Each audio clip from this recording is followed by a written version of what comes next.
So welcome to the first session of this morning. I'm very glad to see you all here. It's been a crazy night for most of you people. You can see it by my eye. It was a short night for me as well. So thank you all for coming. This session is about resource management deep dive. And the problem is we only have 1 hour to talk about resource management. And this is a week's worth of information. Absolutely. If we want to do it correctly. So it's only 4 days at VMworld, so we have to do it in 1 hour. So what we're going to try to do today is we're going to talk about high-level resource management and basically try to keep the performance as best as possible without violating any fairness of the whole virtual infrastructure resource management. So you've seen this disclaimer 100 times already, I assume, today or this week. So let's skip over it. My name is Frank Denneman. I'm a consulting architect working at VMware, vSphere 5.0, and co-author of the 2 technical deep dive books. So, yeah, I think everybody knows Frank. Are you? My name is Valentin Hamburger. I'm a senior technical account manager from Austria. I work with VMware Professional Services, and I'm a VMware Certified Advanced Professional for Data Center Design. So, within this session, Frank already lined it out. We want to talk about resource management with DRS, resource scheduling and all its components, and also about resource management without DRS. With DRS, you probably heard a couple of times during this VMworld about the journey to the cloud.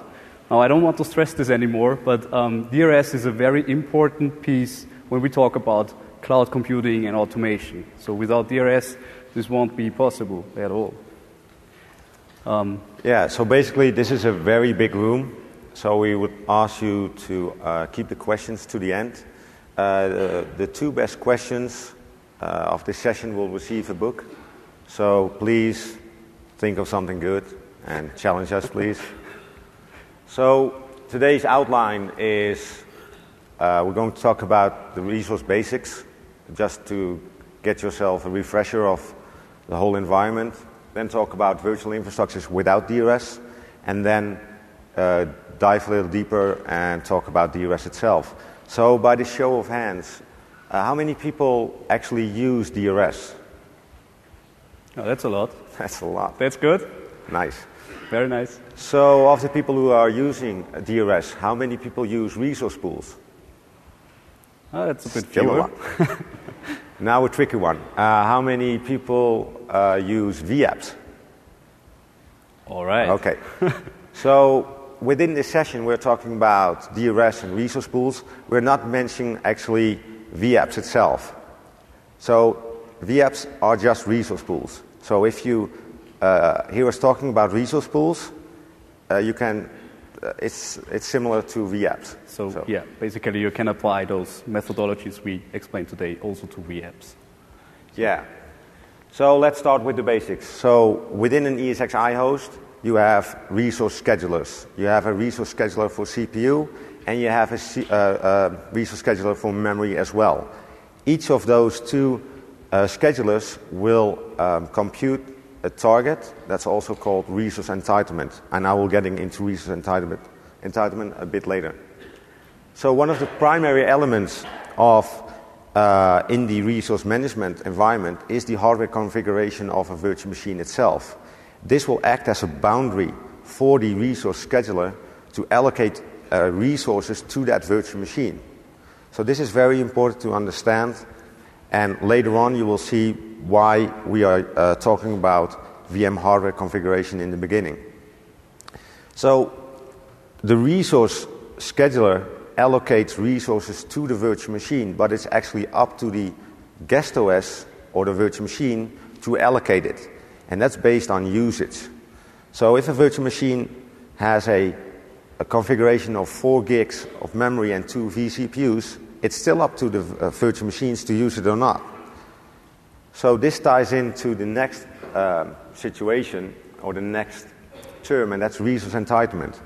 So basically, the resource scheduler is computing a target where it thinks the virtual machine needs to have a specific amount of resources available for it. This is called resource entitlement, and specifically dynamic entitlement. So it's based on usage, and that's the best thing ever, because if it doesn't use anything, the resource entitlement is computed at a lower level, or at a lower number, actually, than a virtual machine that has a higher usage. Now, the problem is we have a limited amount of resources available, whether it's in the system or whether it's in the cluster. So it will try to estimate the level of contention to actually determine the resource entitlement of a virtual machine. So for some specific reasons, you actually can have priority for a specific virtual machine, like an Active Directory domain controller or a database server. And we have the mechanisms to actually shape the entitlement. And the three mechanisms are shares, reservations, and limits. And we will dive into shares, reservations, and limits for most of this presentation. So as Frank mentioned, in the perfect world there is no contention, everything is fairly distributed. But in the real world there is contention if you have a virtualized environment. And we do distinguish between two types of contention. So on the one hand, there is short-term contention, which can happen due to load correlation. And what we mean by load correlation is if you have for instance, if you have a web server which requires a database server on the other hand, and the web server gets hit very frequently during some business hours, also the database server will ramp up. So both systems will get busier and busier, which is known under the term load correlation. So the load raises higher and higher, and this can create contention on some systems. On the other hand, this can also create load synchronicity. And by load synchronicity, we mean every system in a given virtual environment at the same time creates more and more load, which leads into contention because every VM on your ESXi host, for instance, at one time requires all the resources entitled. There are a few other things which can lead to load synchronicity, for instance, virus scanning. So if you have a virus scanner and you set it for 12 o'clock every noon, and you should do virus scanning in your environment, and all your VMs start to virus scan, this will for sure create load synchronicity and can really, eat up all the resources within one host or within the cluster even. On the other hand, if there is a patch day, this can also create load synchronicity, because if you roll out all the patches for every virtual machines, whether it's Windows or Linux, they try to apply those patches at the same time, all VMs, and this also creates load synchronicity at the same time. So these are situations where you might need shares and reservations to maintain fairness in your environment. On the other hand, we know long-term contention. And long-term contention is caused by massive overcommitment. And I think this is the whole idea of virtualization, to overcommit your system, because this is all about what virtualization initially was. So to control this, we will show you certain techniques which can maintain the fairness even if you do massive overcommitment.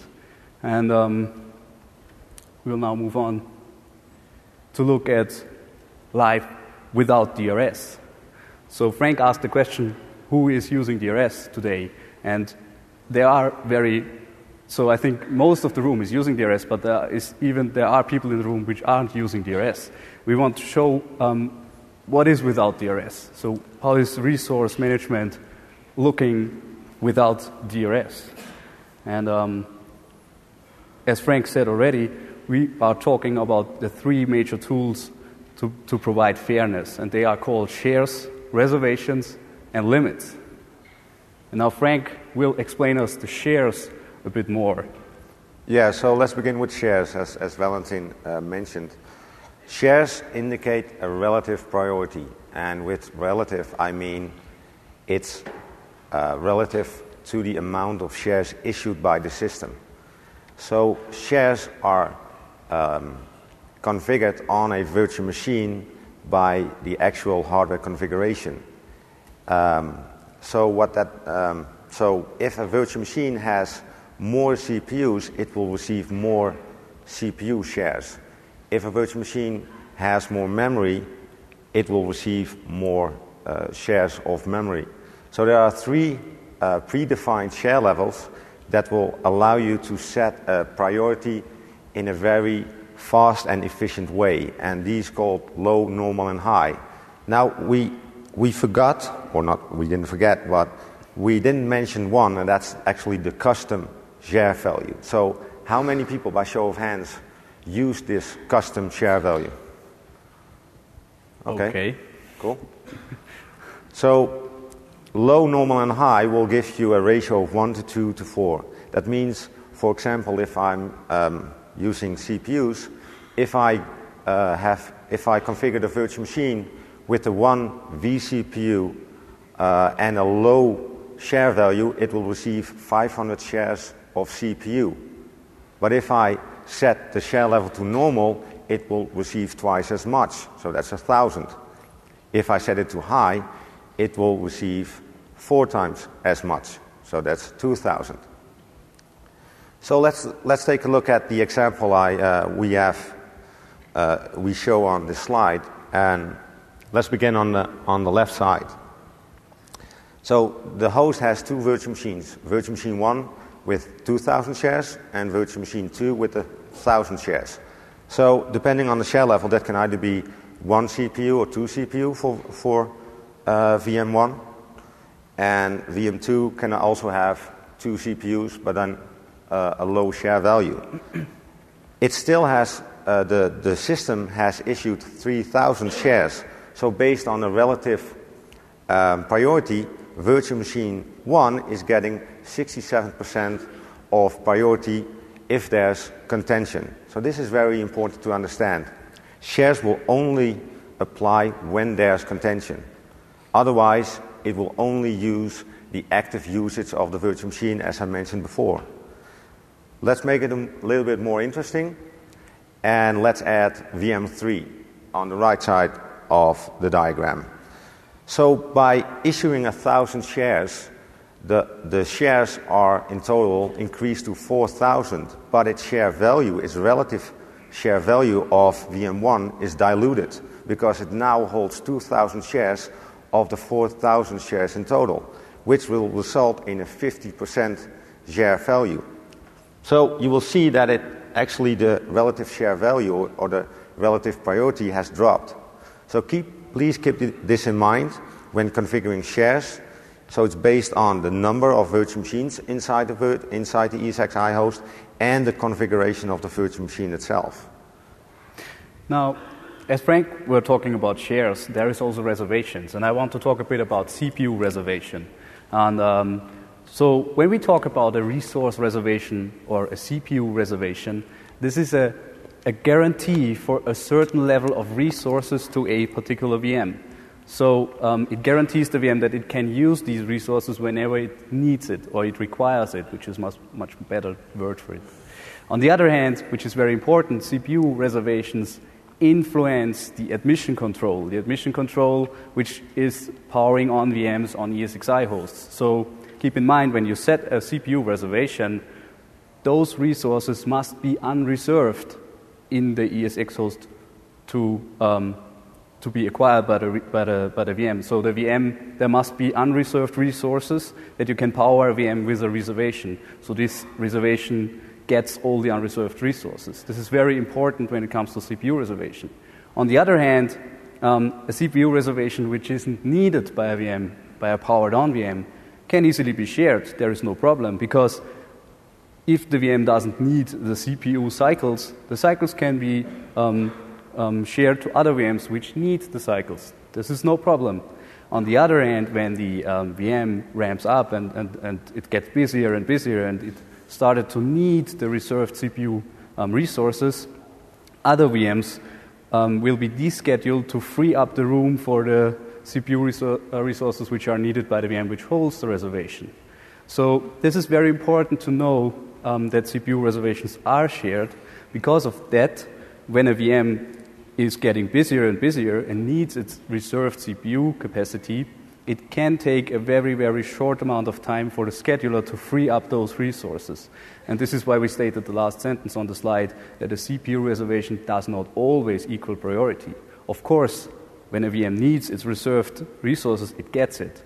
But there is a very, very short amount of time where the scheduler has kind of reaction time to provide those resources to the VM.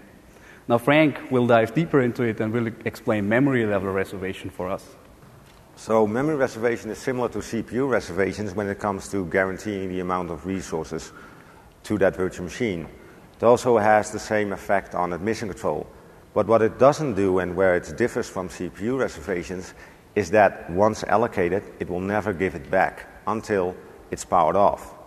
So when you tie it into resource entitlement, that resource entitlement will be the minimum equal to its reservation. And the ESX scheduler cannot reclaim memory up to the minimum point of the entitlement. So even if it's idle, the resource scheduler is not allowed to actually retrieve or reclaim that amount of memory. So this will have an effect on your consolidation ratio, and it may waste resources. So by applying memory reservations, you will protect a specific amount of resources, which can be good because some applications like SAP or Java or some databases may require it, but it will introduce higher complexity when designing your system. So we talked about shares and we talked about reservations. So Valentin will now talk about limits. So, as Frank said, we heard about all this stuff, and now I want to talk a bit about limits, and not limits in general, but limits applied on a VM level. So limits are a very forcible way to control the amount of resources a VM can use, and which is very important for limits. They apply every time. If there is contention or if there is no contention, doesn't matter, limit applies every time. And as Frank mentioned at the very beginning, a VM cannot allocate more resources as initially configured to this VM. So if you create a VM, like in Frank's example with 4 gigs of memory and 2 vCPUs, it can't use more than 4 gigs of memory and 2 vCPUs. So a limit can only be used to limit this even further, for instance, for 2 gig memory instead of 4. But the very dangerous part of limits is they are transparent for the guest OS. So the guest OS doesn't know that there is a limit set on the memory. So the guest OS will act according as if there is 4 gigabytes of memory available. And also the applications in the guest OS will act as there is 4 gigabytes of memory available. So there is a sentence saying limits can have tremendous impact on performance. So what do we mean by that?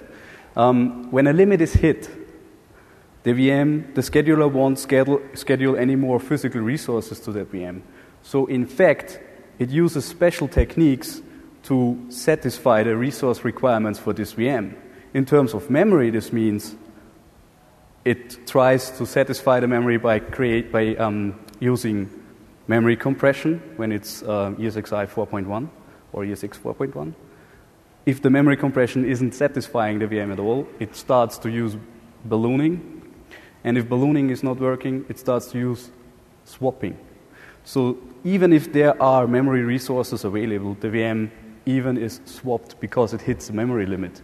And that is very important when it comes to memory limits or CPU limits on a VM. In terms of a CPU limit, the VM simply gets descheduled from the physical CPUs to ensure that it is not using more physical CPU resources than applied by the limit. So limits are very forcible ways to control a VM's resource consumption. So one thing I like to mention is that limits are applied on a virtual machine level. So that means if you have multiple vCPUs configured to that virtual machine, the limit will apply to that virtual machine. So it's not per CPU limit. So if you have a 3 gig system and you set the limit to 1 gig and you have 4 vCPUs, that 1 gig limit is divided across those 4 vCPUs. That's something we see a lot at customers By 1 gig, you mean 1 gigahertz, Sorry. right? It's still early, I think. No problem. So we talked about shares, reservations, and limits. So how does that tie into the resource scheduler, right? The problem is, like I mentioned before, is we have a finite amount of resources. So we can shape the resource entitlement of the specific virtual machines, but you have to be very careful how to do it, because at one point you still want to have fairness of your resources, but at the other hand you want to give priority to specific virtual machines. If the resource demand will be higher than the resource availability, you can have contention. And the problem is, if contention occurs, the virtual machine has nowhere to go, and they have to basically sit out the storm. So that's why we this slide is talking about contention, like I already discussed, and Valentin will there is explain also a complexity thing when you live the life without DRS. For instance, if you have tons of virtual machines or hundreds or thousands of virtual machines, and you want to set shares and reservations to ensure fairness for the virtual machines, this can become a tremendous effort to set, because you have to set it on every single virtual machine in your environment to make sure that it's working. And on the other hand, you have to control those settings, because the environment is changing, and with virtualization is all about agility and movement, so it is very important to control the settings once and then to ensure that they are still match. And this can become even more effort for you to match this on every single VM. On the other hand, placing VMs can become a real nightmare, because there is no recommendation where to place the VM from the system. You have to know it, and if the system isn't fit, you can't power on the VM. So in fact, you would have to maintain a list of servers which are capable of more VMs, and then based on that list, you can decide that you power on the VM on this particular server. So this would create even more effort. And troubleshooting performance issue can be a problem, because based on reservations or shares, but you don't have any logging mechanism or event log which says this VM is very busy and this VM is eating up all the resources. You have to figure it out by yourself, and this can really create more complexity to the environment, like it must be. And so the last sentence says, life without DRS would be a lot more complicated, and definitely create more sleepless nights because of this fact. Now, we heard a lot about resource management on a single ESX host. So let's face life with DRS. So in fact, DRS, for a short recap, is the distributed resource scheduler from VMware. And it treats the cluster as one giant big host. And by leveraging vMotion, it tries to level out every host in the cluster to make sure that you can use your cluster in a fairly way, and that every host is providing its resources fairly to every VM within the cluster. Now, what DRS is also introducing, as I said, it's one big giant host. It's a global scheduler for the cluster. So what it does is it looks basically at one VM, and if the VM is requiring more resources than the ESX host can provide, it searches for another ESX host in the cluster which can provide those resources and moves the VM over to satisfy its resource requirements. And so basically, even if we say it's one big giant host, you can't use cluster resources across ESX hosts, because it still requires the local scheduler of the ESXi host to actually provide those resources. So this is very important, because the term one big giant host has stressed very much in the last few months, and it can sometimes create confusion. So it is still not possible to create or to schedule resources across ESX hosts for one single VM. Valentin, can I expand on one scenario? So Valentin has explained that it will level out all the virtual machines across the cluster. So basically, DRS is a balancing mechanism, but it does not look at the load of each host and keeps it balanced. What it does, it looks at the resource entitlement of a virtual machine and will try to get those resources at a specific host in the cluster. So you can end up with a couple of hosts being loaded more than others. So keep that in mind, that even if the cluster is not balanced, you still can have the resources available to the virtual machine. So don't stress out if you see one host being loaded for 20% while the other host is being loaded for 60%. If the resources are still available for those virtual machines inside the cluster, it will not move a virtual machine, because a migration of a virtual machine will introduce cost, risks, Absolutely. and that's something you do not want to have, just to want to have a pretty picture of all the hosts evenly balanced. So. Thanks. Absolutely. So to move on, with DRS, we also introduced resource pools. And resource pools is a model to divide the infrastructure in tiers, or to model SLAs into your infrastructure. So you don't have to split it up into clusters for specific VMs. So resource pools are a very cool technique to ensure that each VM gets its required performance, and they are a lot easier to manage like a single VM, because you don't have as much resource pools as you have VMs in your environment, or you should not have it. Resource pools can provide resources more fairly, so they are tools to maintain the fairness in your environment if there is contention. So they can guarantee resources for a VM. They even can limit resources for a couple of VMs, and the VMs did not get randomly more performance. And what we mean by randomly more performance is, I want to explain it within the next example, and Frank will go also deeper into that. So by creating this presentation, we reviewed a couple of resource pool setups. And there is one setup we want to bring to your attention especially. And in this setup, there's an administrator within a company, and they have 3 departments. The departments are called Section 1, Section 2, Section 3. So it's a real-life company, right? No. And these departments have sub-departments called production and development. So each section department has a production and development department. So what the administrator does, he modeled a resource pool setup, and he tried to, put the VMs in the resource pool named with the department. Like all Section 1 production resource pools, VMs, are in the Section 1 production resource pool. But he did not configure the resource pool to actually shape the environment, or to actually, provide more resources to those VMs. It's just fitting.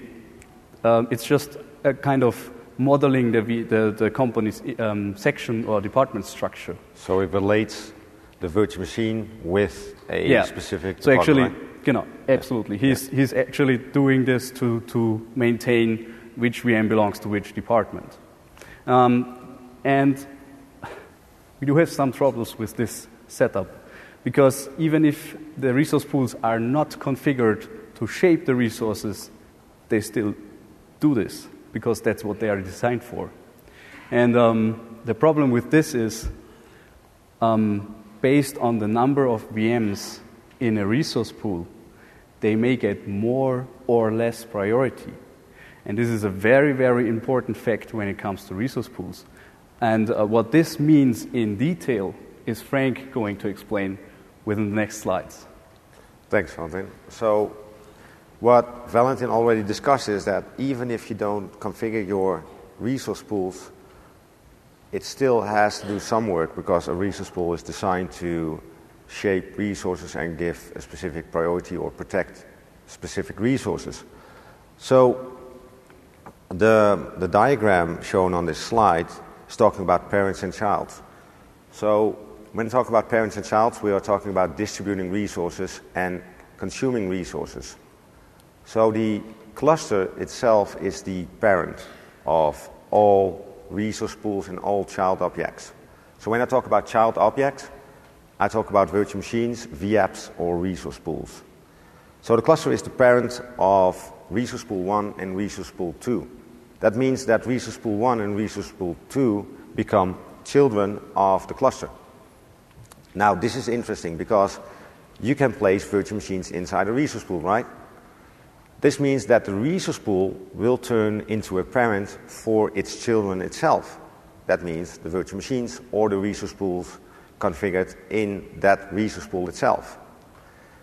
So the whole situation is that although you are dividing or distributing resources to specific resource pools, they are still need to distribute it amongst the virtual machines inside the resource pool itself. So what it does is it will rival to other resource pools or virtual machines on the same level. So as you see on the diagram, you see virtual machine 3 being placed next to resource pool 3. By show of hands, how many of you are doing this? Okay. Don't be afraid. This is not really correct. So the problem is that, as I mentioned before, virtual machines get their share value based on their hardware configuration. Now we have monster VMs at this moment. You all saw them walking around, I assume. That means that a virtual machine now can have 32 virtual CPUs. If we have a normal share value of that virtual machine, it will get 32,000 shares. Absolutely. Now the interesting part of it is that a resource pool internally is being calculated as a 4 vCPU 16 gig virtual machine. So if you place a virtual machine next to a resource pool with 32 virtual CPUs, you will outrank that resource pool 8 times, right? So the VM actually next to the resource pool get 8 times more priority than the whole resource pool with all VMs in it. Exactly. So this is why we consider this as a configuration error. So if you're going to do resource pool, commit to that level and just use only resource pools until up to a certain level and place the virtual machines inside resource pools. And then shape the configuration of the resource pools by using shares, reservations, and limits. Absolutely. Now, another problem we are facing with resource pools is that it divides the resources amongst its children. So it will rival the resource pools next to it, and then it will distribute the resources to their virtual machines. Now, in this example, resource pool 1 has 4 virtual machines, while resource pool 2 has 28 virtual machines. Resource pool 1 is configured with 4,000 shares, while resource pool 2 is configured with 8,000 shares.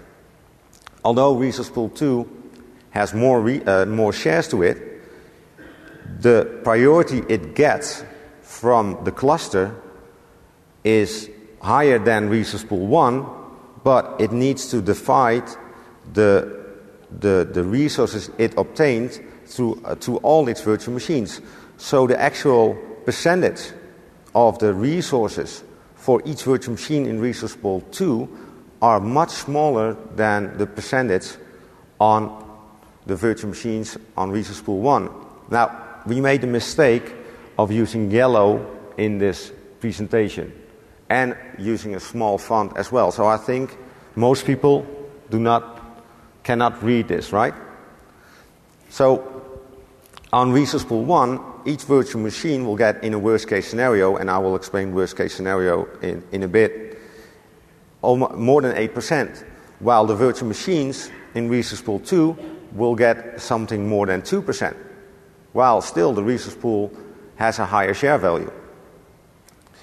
So the problem is you need to shape your resource pool based on your SLA or on the amount of virtual machines inside the resource pool. And Valentin will show you how to do this. Yeah, so as I mentioned in a former slide, resource pools are perfect tools to create to shape your environment, to create your SLAs. You now may ask yourself now how I'm going to do this if it's dependent on the VMs in the resource pool. And we try to bring up a simple scenario explaining how this can be done and how this is going to work. So in the first step, what we do is match a defined performance SLA or priority SLA to your resource pool. In my case, I used a simple example. It's 70% for production, it's 20% for test, and it's 10% for development. On the other hand, try to make up a shares per VM model, which is then applied to the resource pool. So what I did here is I used the shares as my unit size. So I said, okay, 70 shares for production VM, 20 shares for test VM, and 10 shares for development VM. Now, this unit size is applied to the resource pool based on its filling rate, based on the vCPUs in the resource pool. In my case, 10 vCPUs running in my production resource pool, 700 shares to the resource pool. In my test resource pool, I have only 5 vCPUs, so it has a ratio of 100 shares. And in my development resource pool, I have 20 vCPUs. I have very active developers, so it has 200 shares. So you might say, wait, your development resource pool has actually more shares than your test resource pool. Well, that exactly, because if you look at the vCPU value, I have 20 vCPUs in my development resource pool and 200 shares, which equals 10 shares per vCPU. On the other hand, in my test resource pool, I have only 5 vCPUs with 100 shares, which equals 20 shares per vCPU. So I maintain priority for the test and for the development in terms of my SLAs. I model down 70, 20, 10. And as I said before, virtual environments are agile, flexible environments, and you may add or remove VMs from resource pool with time. So on the fourth step, it is very important to maintain those share values and based on the CPU filling rate in a resource pool. So you can do this by issuing or by creating a PowerShell script, or not by creating a PowerShell script, by searching a PowerShell script on the web. And there are such PowerShell scripts out in the web, especially on Frank Denneman's blog. There is a perfect script which can be adopted to do such things. On the other hand, you can also use vCenter Orchestrator, create a scheduled task, and this scheduled task is set to run every day for your environment and is modeling your resource pools according to your vCPUs in it. And this concludes our section about shares, and we will now focus a bit more on the other two tools like reservations, and Frank is going to explain this in more detail. Yeah, so reservations can be set on resource pool as well. Now, the beauty of setting resource pool reservations is that it protects the memory for all its virtual machines inside the resource pool. But it still depends on the number or the amount of resources you actually protect. So this example will show you 4 virtual machines, each configured with 4 gigs of memory, while the resource pool 1 is configured with a memory reservation of 12 gigs. So that 12 gig is protected for the virtual machines inside the resource pool.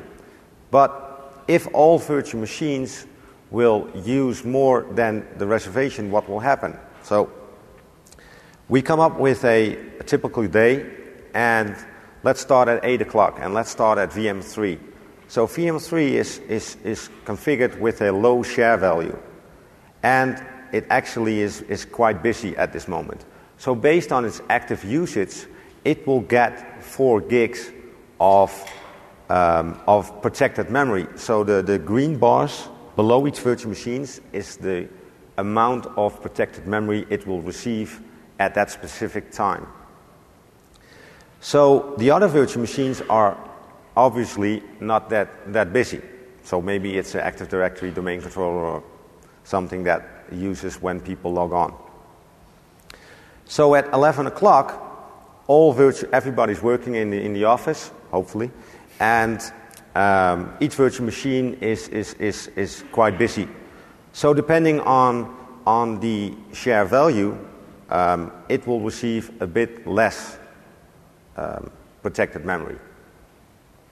Now 3 o'clock comes around and nobody's logging into the domain again. So the virtual machine is actually getting a lot less protected memory, while other virtual machines will get that protected memory. So basically, it's a dynamic feature, right? It will actually flow forth and back to the virtual machines inside the resource pools depending on their usage. Now, this can be a good part. The problem is some virtual machines actually require a specific amount of resources protected for themselves, like SAP or Java. What you can do is you can set a virtual machine level reservation on a virtual machine inside a resource pool that's being protected by memory reservation by itself. But what will happen is, and you see it on the slide, virtual machine 1, configured with 3 gigs of VM level reservation, will actually get that amount of reservations or protected memory from the pool, but will not give it back because the whole rule and mechanism set of a VM level reservation applies to that virtual machine. So that means that the other virtual machines are left with 9 gigs of memory protection. So this can be a good thing for VM1, but it can also be a bad thing for the other virtual machines. So please keep in mind when configuring this situation. So when we talk about VM level memory reservation, there is one tiny bit one tends to forget, and it's the memory overhead reservation. And the VM memory overhead reservation is always in place, even if you don't reserve memory for a VM, because it is needed by the vkernel to function properly. So this VM overhead memory reservation is also like a memory reservation, reducing your reserved memory of your resource pool or your ESXi host. And this is very important when you create a memory reservation on a resource pool, to keep in mind that there is also a VM level overhead memory reservation. And the size of this VM level memory reservation depends on the VM itself. So if this is a big VM, much CPUs, much memory, it's greater. If it's a small VM, less CPU, less memory, it's smaller. And it also depends on the number of devices in a VM. So the more devices a VM has, the higher is the VM level overhead memory reservation. This is just needed by the vkernel to treat the VM properly and to function properly. Now the good thing about this is, what I want to add is, so if you create a resource pool reservation, just add 5 to 10% to those reservations to be on the safe side if the VM overhead memory is reducing your resource pool reservation. Now the good thing is, with vSphere 5, we have greatly reduced those overhead. So this will keep you going on vSphere 5. It's not that much. It is on vSphere 4. Now Frank will go on and explain the expandable reservations feature on resource pools. Yeah, so can we get by show of hands the amount of people who are actually disabling this expandable reservation feature on resource pools? One. That's a few, okay. Nice. 2. So, what is expandable reservation? So the purpose of expandable reservation is to allocate unreserved resources for virtual machines who are using a reservation for themselves. So that can either be virtual machine level reservations or overhead reservations. So if the resource pool is configured with a limited amount of reservations or not at all, you need to set that expandable reservation to actually get the reserved memory or the unreserved memory to that virtual machine. So for example, if we have 2 virtual machines in resource pool 3 and they are each configured with 4 gigs of memory reservation, the resource pool 3 needs to have at least 8 gigs. Actually a little bit more because of the memory overhead reservation, right? Now, let's say resource pool 3 has a 6 gig resource pool reservation. That means it comes up short with 2 gigs. If we want to power on a virtual machine, the host scheduler needs to have that unreserved memory to actually provide it to that virtual machine. So resource pool 3 will try to ask it to the system, do you have it somewhere? Now, the first thing it will ask is to its parent, resource pool 1. Do you have 2 gigs of unreserved memory? If that resource pool doesn't have that amount of unreserved resources, or in his case, reserved resources but not allocated, it will say, I don't have it, let's ask to somebody else.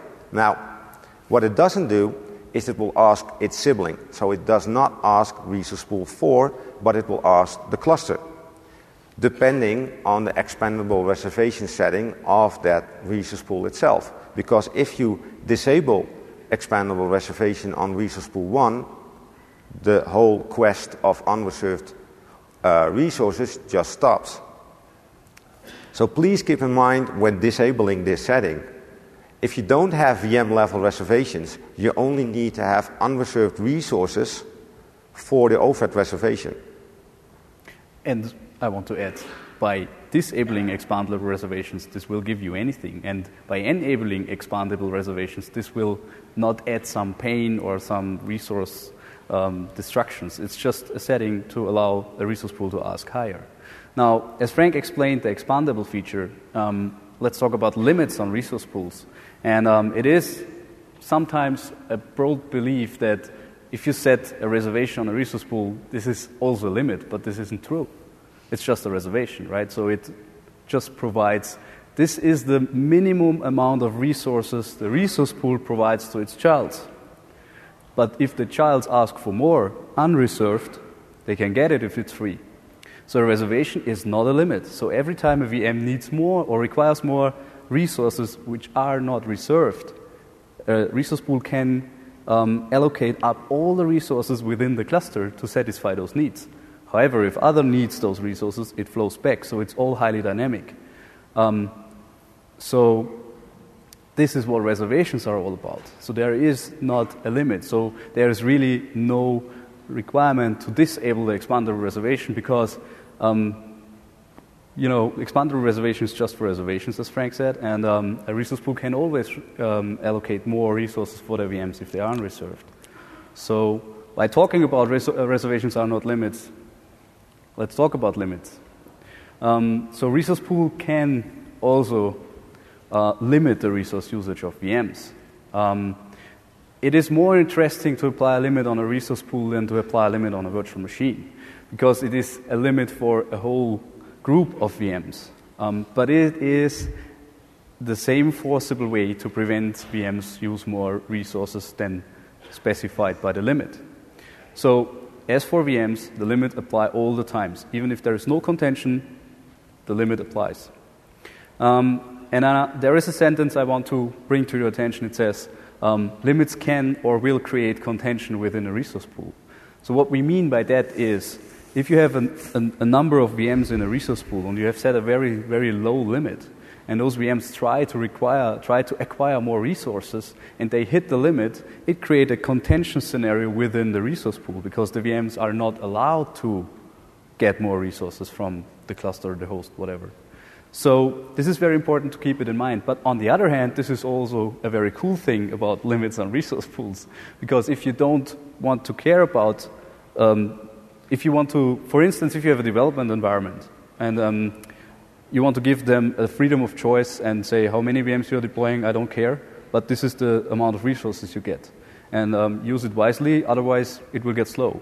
And you can maintain this by applying a limit on this resource pool. So, in fact, you're giving the responsibility away to the department in terms of performance, because this is what you get, and if you use more than you get, you're alone with it. So this is an example how limits can be used, but always keep in mind this is a very forcible way, so it will harm your environment in terms of performance when a limit is hit. So use it with care. So one thing I want to add is when you place virtual machines inside a resource pool, the schedule will still be kept at the hardware configuration. So if you have 4 virtual machines, each configured with 4 gigs, it can still get 16 gigs in total. Thanks. So you don't have to set that limit, because it will never allocate more resources than the actual virtual machines inside the resource pool. Absolutely. But there are more things to DRS and to resource management scheduling than shares, reservations, and limits alone.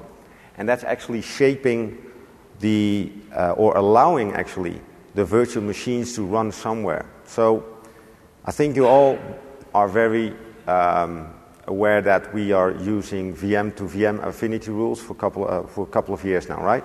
At least all DRS users. Yeah, exactly. In 4.1, I believe, we introduced host to VM level rules, and this is very interesting. This is a very interesting technology. So what we are doing with these rules is we are actually creating a sub-cluster within a cluster. So what we do is we group a specific virtual machine, or specific virtual machines, into a group, and we will allocate a specific amount or a specific number of hosts. And DRS will look at that host list, and it will create what we call a compatibility list. So the virtual machines are not allowed to run outside that compatibility list. However, we do have two types of rule. We have what's called a must run on or must not run on rule, which we call a mandatory rule. And we have a should run on and should not run on rule, which we call a preferential rule. Now, the mandatory rule is always applied. That means that if a host fails and HA will try to restart a virtual machine, it will actually look at that compatibility list and will only power up virtual machines that are listed in that compatibility list. DRS will always migrate virtual machines between those servers. And this is the most important part, you as an administrator cannot power on a virtual machine on a host that's not listed on that compatibility list. So, what has this to do with resource management? You will limit the amount of possibilities for DRS to get the resources the virtual machine is entitled to. So please keep in mind when creating those lists that you're actually preventing DRS or limiting DRS for being distributed or balanced or getting the resources to the virtual machines. Now the should run on rule is a preferential rule. That means that DRS will look at that rule, but if for some apparent reason it will violate the resource entitlement or the load on a specific host, it will drop that list and it will just place it on any host inside the cluster. These rules have implementation. Wow, cannot get the word out. Importance? No, these rules will affect your design. Yeah. So please keep in mind when designing your system and applying those rules. And I want to add one tiny thing. This is highly unknown. If you disable DRS, the rules are still active. Oh yeah. So that's very important. If you, for any reason, disable DRS, for instance, for maintenance, whatever, first make sure that you have disabled all your preferential and mandatory rules, because you will end up in not vMotioning VMs to other hosts because it's not working because of the rules. And you can't disable the rules because you have disabled DRS and there is no more GUI. So this is very important. Yeah. For any reason, when you disable DRS, first disable the rules, especially when it comes to must run on, because they will stay active. It doesn't matter if DRS is active or not. That's very important. On the other hand, there is distributed power management. So distributed power management, we introduced this a while ago. It is not very often implemented. So how many of you are using distributed power management? Oh, that's a few. 5, 4, 6, 7. Okay. So DPM is highly, how should I say, underestimated.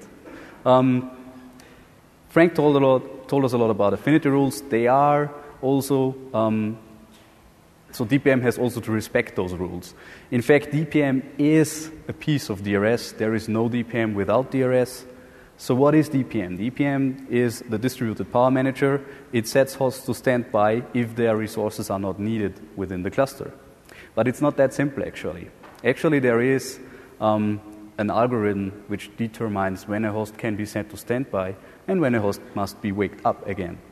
And I want to explain you in short what this algorithm is looking like. So if DPM is going to set a host to standby, there is a 40-minute, it's 40-minute time frame of historical data, which DPM is looking at. And if in this 40 minutes the host was idling, DPM actually decides to set him to standby. On the other hand, if DPM recognizes that there is more and more resource usage in the cluster and that the VMs get busier and busier, there is a 5-minute time frame of historical data to look at it.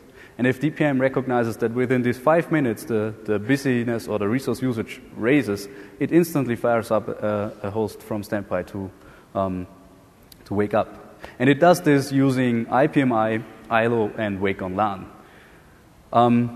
So if you don't trust this on a very high level, you can even set a scheduled task, for instance, at 6 a.m. in the morning. If you say, I want my servers up 6 a.m. in the morning to make sure that at 8 a.m. everyone can log on and there is no latency, whatever, you can set a scheduled task and say, power up all my servers at 6 a.m., no problem. But a very important fact on DPM is it will never, ever trade in energy savings for performance. Because performance is what you have to provide to your customers in any case, or to your environment, to your company. And DPM tries to save some energy costs, but not when it hurts your performance. So it is really a conservative approach of saving energy. And yeah, sorry. Thanks. And So actually we got 3 minutes left. So we want to open the room for questions. Questions, yeah.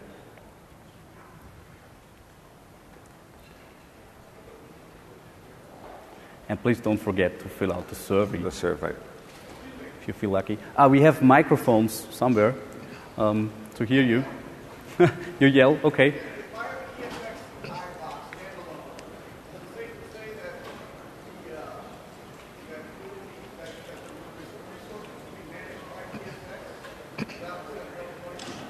Absolutely.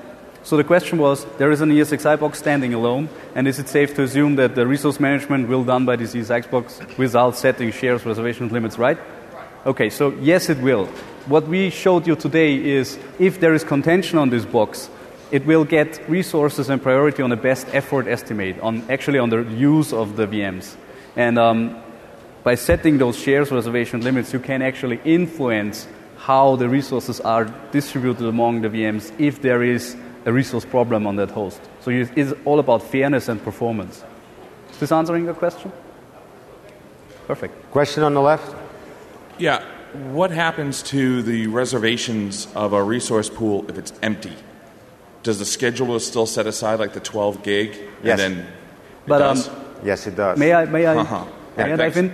Is the question, is this memory losing? So is this memory distracted from your environment so you can't use it for other things? Is that what you're asking? No, so basically what it does, it will subtract that amount of the unreserved pool, but still the memory is available to use, but other virtual machines or resource pools cannot reserve it anymore. Yeah, so what Frank But said, actually that's a very good question. So that's a very good question. So what Frank said, sorry. You can pick up a book if you like. Yeah, so the memory can be used still by other virtual machines. That's the main thing. Question on the right?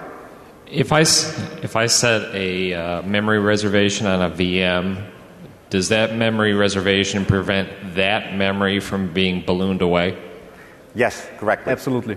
Okay.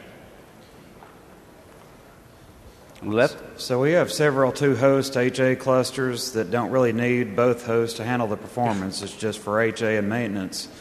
At least in the past, DPM wouldn't work in these scenarios because the wake on LAN ticket was sent by the other host. Well, there is no other host if you have like an HA failure or whatever. Has this issue been resolved? Maybe the ticket's sent from VC now? No, it still needs to give you the possibility of a failover. So if you have one host, where can it fail over to? So it will never power down a host to violate HA rules. Does that answer your question? Yeah. Okay. Okay. Yeah, in a larger cluster, as far as number of hosts, if you have if it's balanced pretty well, and you're attempting to power on a larger VM, something that maybe not is it's too big for one host. There's not enough space on one host. Will DRS migrate or evacuate some of the VMs, the smaller VMs, to make room for that larger VM? Can I take that one? Yeah. So in fact, when you power on a VM and the VM is too big to fit on one host, what DRS is doing, it will give you a recommendation on which host it will power on the VM. If it's set to fully automatically, it will just choose the right host to power on the bigger VM. But it has to evacuate some of the smaller ones first? If this is the case that every host is filled up in the cluster and it had to make room for this VM, it will do this. Yeah, if there's lots of hosts, the room is spread across all of them. So, okay, thank you. Yeah. In the environment I work in, the affinity and anti-affinity rules are driven by software licensing many times, to where it'll tie it to a certain host or a certain number of instances of this software can run on a certain host. In terms of tying software and building VM groups, tying those to a group of hosts, I can do that. But I haven't found a way to say X quantity of VMs running this instance of software can run on the host at one time. Yeah. Say that's 4, but I have a group of 8 that can run it, and I have 16 of these VMs, something like that. Is there a way to say out of a group, a large number of VMs, that only a certain number of them can run on a host in a DRS group at a time? No, you can't in one rule. You have to create several rules for that and combine a specific amount of virtual machines inside a VM group. So, good question though. So I think we're out of time, so are we allowed to expand further or not? Ladies and gentlemen, you can continue your conversations at the foot of the stage if you'd like, but we're unfortunately out of time for this session. Thanks very much.